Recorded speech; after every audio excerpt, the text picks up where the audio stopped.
L'actualité pour nous les PLP, c'est l'organisation de la terminale Bac Pro qui va changer l'année prochaine.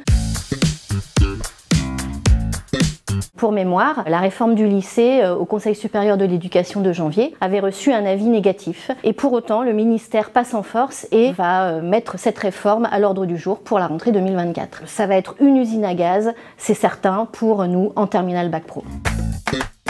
Cette terminale Bac Pro, elle va se passer en 3 temps. Le premier temps, c'est de septembre à avril. Pendant cette période, il va falloir faire tout le programme de Bac Pro dans chaque discipline.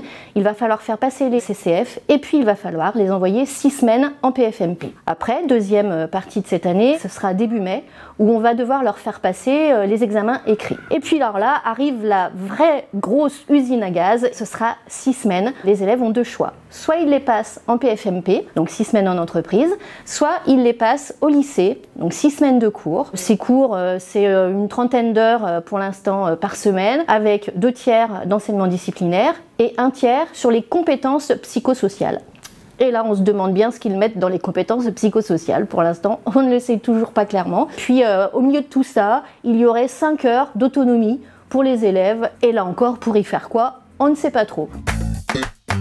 À la fin de l'année de terminale, donc fin juin, se dérouleront les épreuves de PSE et d'oral de projet, sachant que nos élèves n'auront plus eu de PSE pour la plupart depuis 1 mois et demi. C'est totalement n'importe quoi, on s'inquiète beaucoup quant à l'absentéisme à ces épreuves et puis à leur réussite évidemment.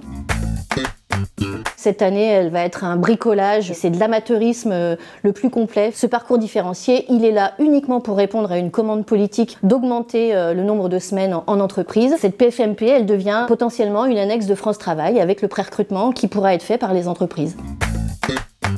Mais nous, au SNEP FSU, on sera là pour vous informer, pour vous défendre dès que ce sera nécessaire, car il ne faut pas oublier qu'on ne peut pas faire tout et n'importe quoi à un PLP.